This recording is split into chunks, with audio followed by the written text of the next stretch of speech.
Hello, everybody. Project 3 Investments. My name is Donnell Gary Jr. Let's roll. Okay, so basically, my uncle has left me $30,000 in inheritance, but I have to wait 10 years before I even can touch the money. So, I came up with 4 investment options I can use instead of waiting 10 years. Option 1. I can purchase $30,000 worth of stocks from a single company named Apple Incorporation. I have chose different years to estimate the double time of my initial investment. The growth rate of my investment is 54% with a doubling time of 1.61 years. If the shares double every 1.61 years, then in 10 years the shares will be worth $180,000. Here below we have the table of my investment doubling. Here is a bar graph showing the value over the next 10 years of my initial investment. Some of the advantages of investing in a single company stock are that it comes with a fee reduction and it's easier to manage taxes on a single stock. Also, the owner of the investment of the single stock also gets complete control of what you're investing in. Just like everything in life, the company does come with some disadvantages, and the disadvantages of investing in a single stock company is it's harder to achieve diversification within the jurisdictions of the company.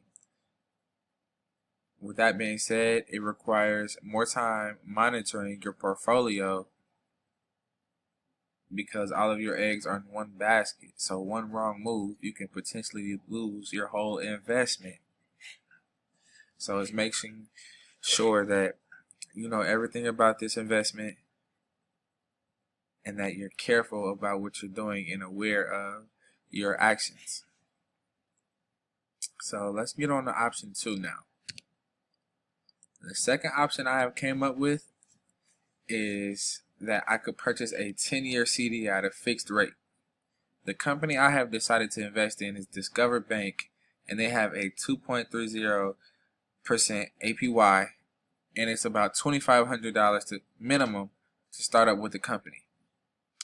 Assuming monthly compounding is included, approximately $37,000, $659.76 will be withdrawn at maturity. Here below, these are bar graphs showing the value over the next 10 years of my investment purchasing a 10-year CD at a fixed rate.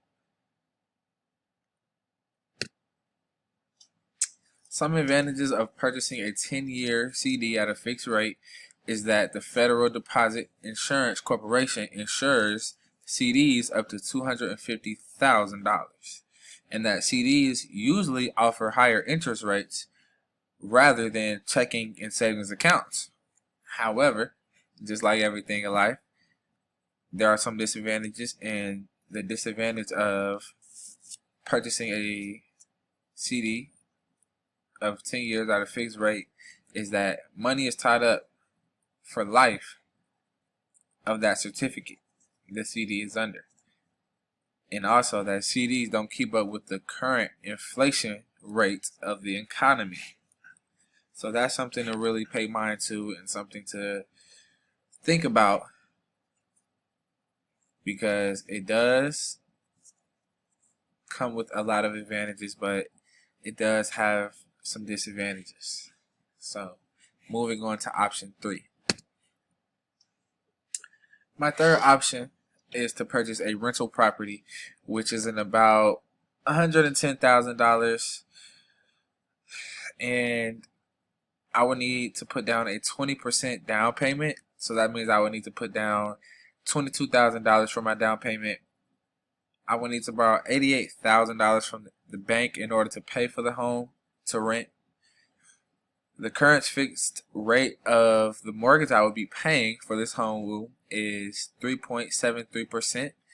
So that means my monthly payment for the mortgage would be around $406.54.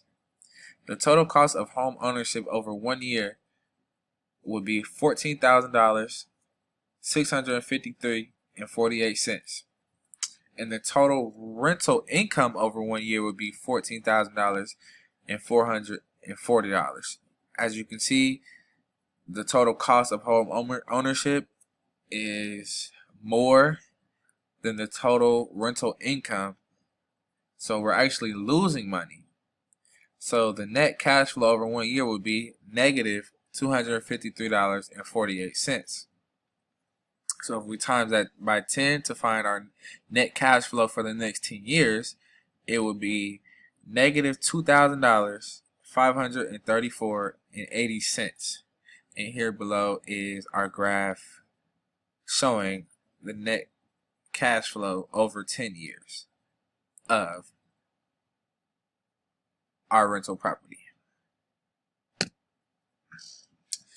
So with the rental property, there are some advantages, and that includes: one, receives tax advantages by renting extra space.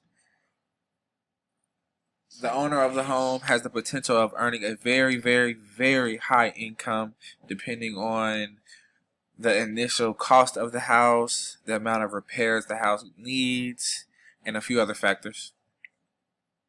However, just like with everything in life, there are some disadvantages. And this includes property upkeep, like I just mentioned, house repairs, pipes, yard work, roofing, and anything else that can go wrong with this home. You have to keep up with that as a homeowner. And you could potentially have difficult tenants, people who maybe have pets and they're not allowed to, or people who are noisy, obnoxious, messy, hot-headed, short-fused, whatever the case may be. The neighborhood could be declining in the area the home is located in. Location is everything when owning a home, and if the area is declining, the cost of living for that area is also declining. So people are not going to want to move in for your rental property. They're going to want to move out. So this could result in an income loss, as I stated earlier.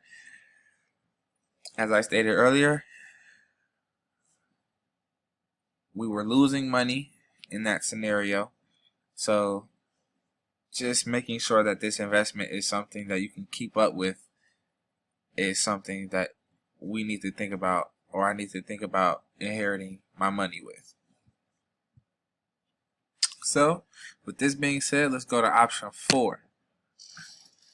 The last and final option I came up with to invest my $30,000 of inherited money is that I can invest in a high interest educational savings account, particularly a Barclays online savings account that I would need an initial deposit of $30,000 with the annual interest rate of 1.90%. The value of the high interest educational savings account after 10 years is $36,212.88. Below is a bar graph showing value over the next 10 years of my educational savings account.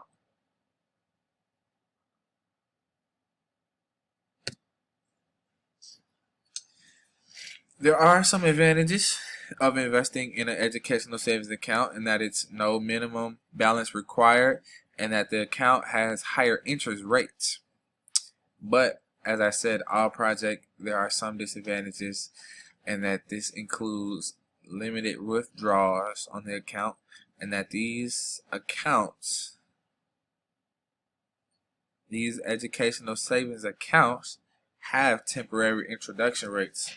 So things that people don't usually know about can come back and bite them, or it could potentially do nothing. It could have really no effect on income of the investment, depending on how they handle it and how aware they are of what they're doing with the investment.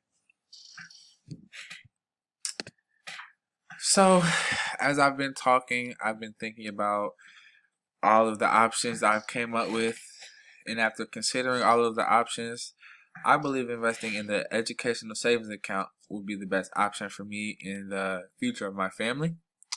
I came to this conclusion by carefully observing all of the advantages and disadvantages of all four options, and I believe that this has the best probability for success.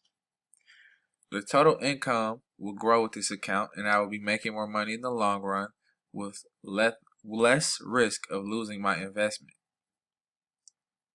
I believe that the other options had great advantages, but the disadvantages just made things seem a little unreliable. So I think the best thing for me to do is to invest in something I know will have a positive effect on my future. So this is why I am going with the educational savings account. Thank you everybody for listening to me on this journey. Project 3 is complete. I hope everybody has a great rest of their semester. We're coming to an end, and thank you again.